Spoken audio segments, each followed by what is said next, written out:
Today's Fireside Chat guest is a prominent voice in the HR tech industry. Joining me today is George LaRocque. His company WorkTech is a leading source of market intelligence and strategic insight across HR tech, talent tech, and the broader future of work. George has over 30 years of experience, including experience in HR leadership, executive roles in tech, and deep advisory work. And he brings a very rare mix of operational insight and big picture perspective. He's also the founding member of the HR Tech 100 Fund, backing innovation across the entire HR and work tech industry. So today, George and we are going to have a candid look at where HR tech is going, and more importantly, what to watch if you're considering making a new tech investment in 2026. Let's get into the episode. iCIMS Fireside Chat, it's so nice to have you. Trent, it's great to be here. Thanks for having me. Well, I like to bring on people way smarter than me, and you definitely have a very unique perspective on the market. So let's dig into our topic. So this is, we're getting into 2026, and a lot of people are looking back on 2025, but also looking into 2026, especially from a technology standpoint, and go, okay, what's going to happen this year? So I know that you have spent a lot of times, I'm not going to say decades, but just a lot of time watching how HR tech has evolved. Where are you seeing the most investment going, and why do you think that is?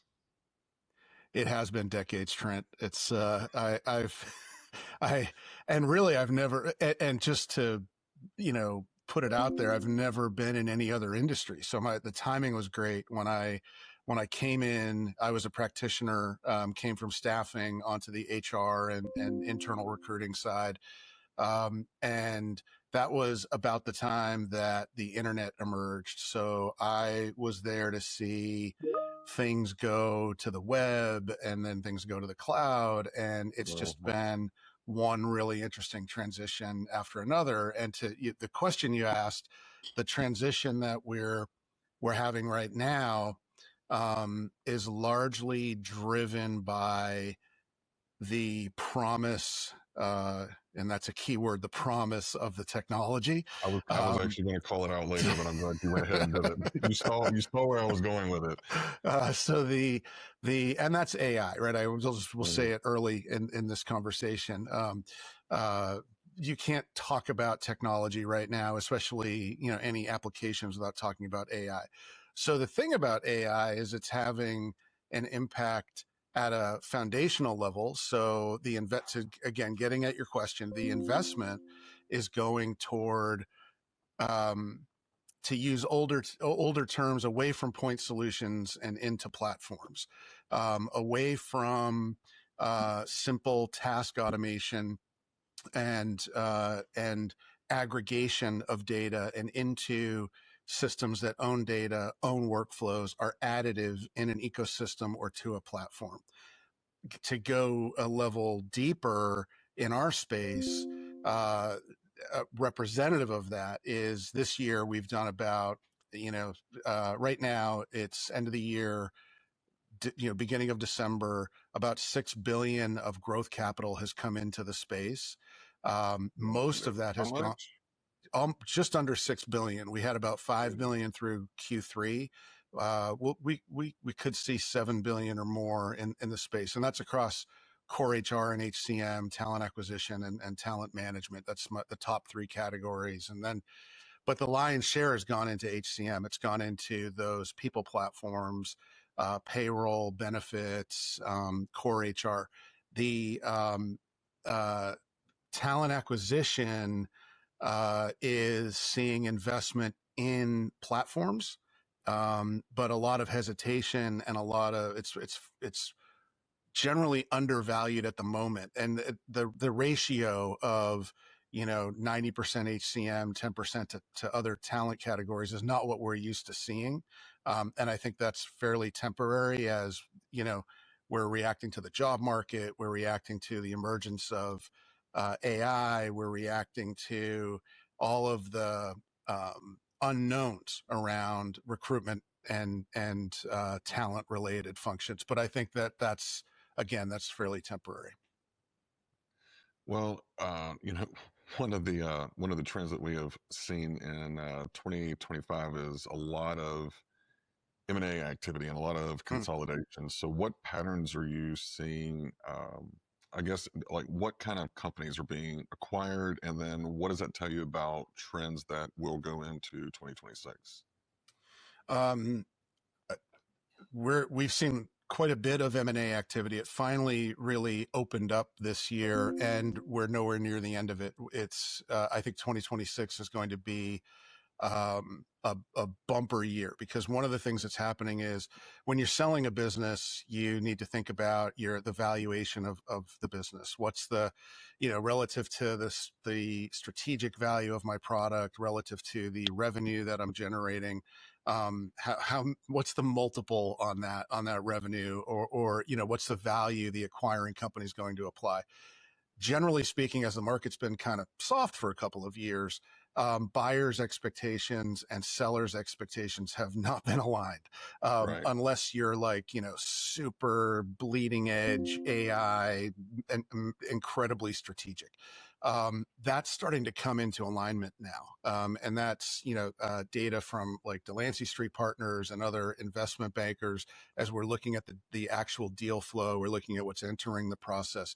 So your question about what types of companies from a categorical perspective, there we have seen a lot of TA, a lot of talent acquisition activity. We've seen, the big ones, Workday acquiring Paradox, SAP acquiring Smart Recruiters. Those are big deals that are again a focus on platforms.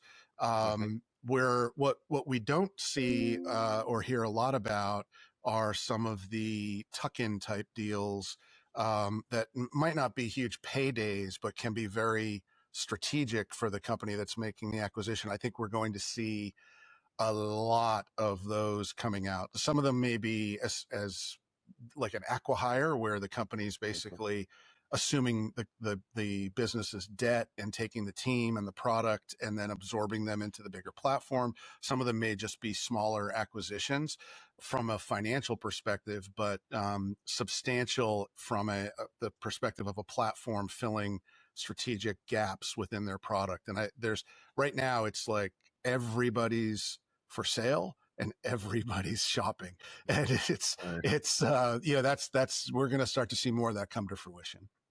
Well, and it makes a lot of sense. Our acquisition of Aptly in September of 2025, it was Yeah. definitely kind of in that strategic, to help further build out our platform on the front line hiring. So now, we're really well known for white collar, and we have a lot of customers that do high volume.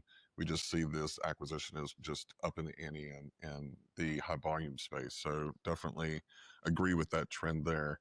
So both of us were practitioners. So let's Mhm. get out of the analyst space and let's play in the practitioner space a little bit. If I'm listening to this as a practitioner, what does all of this mean for me? Like, why would I care about what's going on in the investment space in HR tech? Well, there are two sides to it, right? On the Hmm. pure investment side, if you're trying to make heads and tails of what you should be looking at for in talent acquisition, most companies have been sitting back, sitting on their budget, Hmm. or maybe working hard to get a budget to upgrade their technology, and you're trying to make heads or tails of where should I be looking at this new technology, what should I be testing. This is basically the pipeline Right. that is disrupting the the space, if you will. On the M&A side, that's you need to pay attention, because if I'm an iCIMS customer, you've just made an acquisition, and I need to know that acquisition happened. I need to know what the value. I know you're communicating all of that to your Yeah. customers, Trying. but Trying to. Yeah. I need to keep an eye on this. Or maybe I'm out there looking to make a move to a platform, and I'm looking at Workday acquiring Paradox, and I don't want to be a Workday customer. Maybe Mhm. so. Maybe that's something I need to pay attention to. So The rest of the market has, outside of HR, there's one conversation, right? It's not a bifurcated conversation between what's happening, where's the tech going, where's the investment going, who's buying who, and then what kind of features do we need? It's one conversation, and I think that's the conversation I try to have with the market is, yes, grounded in who's buying what and why, and what's important to me as a practitioner, as a leader, but also what's coming, what's going to impact this tech landscape. And so I think it's incredibly important, if you're especially in any leadership capacity trying to figure out what that tech stack or tech mix should be, looking forward.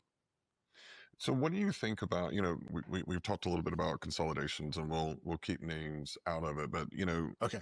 there's some benefit in having everything consolidated in one place, but maybe I was just different. I was always I want the best in breed for whatever problem I'm trying to solve. And if it's with a larger company, that everything is consolidated, great.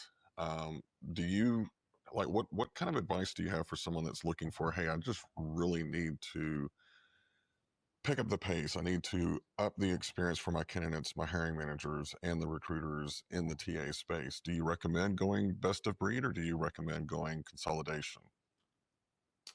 Um, I think it's a little bit more nuanced right now, in the sense that, again, I need to have a good understanding, of the platform. Most companies they've got an ATS, right? And are in this world, in the iCIMS world, right? So, I'm an, you asked me to keep names out of it. So my ATS, I need to get a sense of where my issues are, where my pain is, or where I need certain capabilities, or where I need, to speed the process up, or I need better data to make better quality hiring decisions, or get my jobs out, wherever they need to be to attract the right candidates.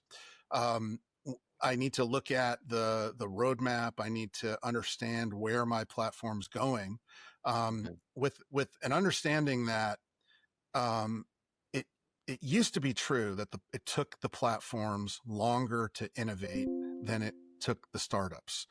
But this AI thing has turned that upside down on its head as well. Coding doesn't take as many humans. Pursuing, satisfying customer requests, satisfying strategic roadmap, feature deliveries, doesn't take as much or as long. You've got to get it right.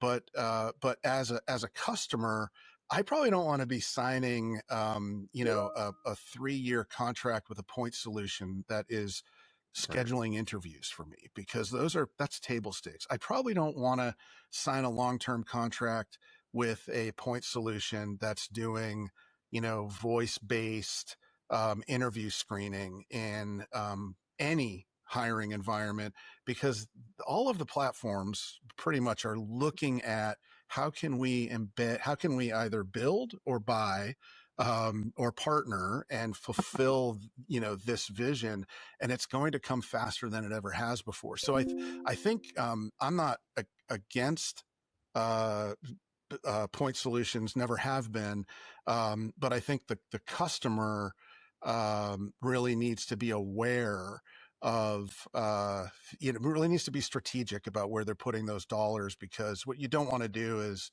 invest in an interview intelligence solution and then find out that your platform's, baking one in 6 months, or releasing features that got you 80% there. Yeah. So what I'm hearing you say is definitely, if you're looking to make a move and you want to do, well, any platform, you really need to get into the roadmap. Like, what are they doing today? What's in the immediate future? And what problems do they see on the horizon that they're trying to solve? Yeah. Yeah, absolutely. And also, and that's, so in some ways we always should have been there when we were buying any Sure. technology, right? Sure. Investing. But another facet of this is, if I'm looking at AI, if that's what I'm looking at, and I haven't seen much that's coming to market that isn't capitalizing on these Uh, new, possibilities, then that data is important. So having, as much as I can, a unified data layer, that's a platform, is really important, because while integration is easier, it's not easy. While new technologies like this MCP, being able to get data across agents is theoretically easier, it's not easy. And the having that data wins, having the data, the core data set, that's where you as a user, you get the most advantage out of your systems moving forward in this age of AI, being able to exploit that data for your process, for your analytics, for your candidate experience, for everything. Having that unified is so important. So I kind of, more than ever, I think you've got to build out from that platform. Agreed. Agreed. And and it's kind of tricky with AI. One of the things that I have seen, speaking at conferences, and I love whenever people come up after and have those little one-off questions, because that, to me, that's whenever you really get a sense of what's going on in the market, because they're asking the question they don't really want to ask in front of their peers. Yeah. And there's still a lot of confusion or a lack of education in what is automation versus AI assisted automation versus Gen AI versus true agentic. And so do you see more clarity coming around those distinctions in 2026 I see a real need for it. I, I I, agree. No, I'll agree with you there. I don't, I was just saying yesterday that, I'm an optimist when it comes to, when I look long-term down the road. I think, the economy, I think the job market, I think that all of this will adjust to this big technical transformation the way we have to others before. However, I'm very concerned with the speed of this transformation, and it's uneven. And a lot of that has to do with, really, we're in this, we talk about the AI bubble. We're in that AI bubble, and we're working with AI, and we're learning, and we're understanding it, and we're evolving our understanding of it. Most people in the workforce, at all levels, they see are headlines, and layoffs, and that there's a real need for education and understanding. AI is happening to people right now. It's not happening with people. And so that education, Ooh, I like and that, that. well, I can't say that I think it's like, that's out there. That's like, Oh, well, I'll take good. Because credit for it here, I was but gonna yeah. quote you and go, George said a really powerful quote. But that's where this need really comes from. Like and the concern is that it's going to take a lot. It's going to take a lot of us helping folks get there. It's going to take organizations investing in a kind of reskilling that's, fundamental, and investing in their people and keeping their people through that transition. It's going to take thoughtful regulation that spurs innovation, sparks innovation, while it also creates an environment where this can all happen, this reskilling and growth. But so I'm very concerned about it. I know that long term, I think we'll be okay. I'm worried about the pain between here and there. Makes complete sense. And I think that, it does behoove a lot of HR techs to make sure that you are growing along with your client, because AI doesn't solve every problem. Yeah. Agentic AI is not the savior for all problems. Sometimes it's just a simple automation, Right. Right. So again, I think it gets back to, and you and I were talking a little bit about this in Vegas at HR Tech. You have to know the problem that you're trying to solve in order to figure out if the technology is actually the solution. Yeah. And I think that people are doing the opposite. Here's the solution. Now let's see if it actually fixes the problem. And then they're surprised whenever there's a misalignment. Yeah.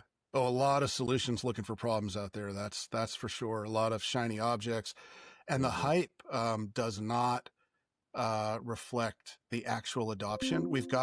There are areas where, and when I think about AI, we've had AI for a really long time in the space. We just didn't really talk about it. It was on the back end. It was doing great things with data. It was helping automate. But generative AI, when that hit the market, basically when OpenAI launched with ChatGPT, that changed the possibilities. What was possible all changed, and it's been a rapid fire evolution, transformation, beginning of a transformation since then. But in reality, while we've had where I see great adoption is where there's a huge spend. So there's a lot of pain from a financial perspective, a lot of waste. There are a lot of steps, a lot of transactions for the technology to make sense of, and a a direct through line that creates a direct line of sight to a return on investment, and that may be financial, but it also may be qualitative for the talent acquisition team in this case. And that so because of that, we've seen, your acquisition in frontline staffing is very smart, because that's a place where that type of automation, that type of AI, there's a real need for that. And we've seen it demonstrated in the market. That'll continue to happen. We haven't seen it as much in, I'll say, the knowledge worker space, or not frontline space. I think that's going to start changing, but we're still figuring out where and how do these approaches really work. I've seen it on the HR side in the benefits space, because there's a huge spend and a great benefit to the employer and the employee when we get that right. A cost savings on both sides and a better experience. But we haven't seen it in performance management. We haven't seen it in, we haven't really seen it yet from a strategic workforce planning, like what's feeding the recruitment process. We've seen a lot of ideas, but these aren't, that I don't have those direct lines of sight to where, if I'm investing in this new shiny object, I know it's going to work for me. I think we're getting there, and it's happening. The train's left the station, but the hype, the headlines don't really reflect what's really happening on the ground for most enterprises. I agree with you completely. And it's interesting, you were talking about, kind of the acquisition going, looking at the front line. One of the things that's really interesting whenever I sit down with Eric, our product team, they're very interested in all of the different things that are going on in frontline hiring through the acquisition, but they're already looking at how do we pull some of those best practices into the knowledge worker space, and then vice versa. So I'd love that approach to it. Again, having been a practitioner, I like to know whenever my vendor is actually looking at, okay, what are some of the best practices I could pull either way and not keep it siloed. So, George, as always, every time I sit down with you, I always learn something new, and I appreciate you coming on. And if someone just was like, man, I need to know more about George, I know you've got a podcast, I know you're out there, so where can people find and connect with you? You can always find me at the website oneworktech.com. Whether you use the number or spell out the word one, you'll get to the same place. And I'm on LinkedIn. Connecting is easy there. I'm very active there. And I really enjoyed this, Trent. It went by really fast. I And know. We try to keep it in 20 minutes, and sometimes it's hard with the topics. Thanks again for having me. I really appreciate it. It was our pleasure. We'll have you back. Thank you again, George. Thank you.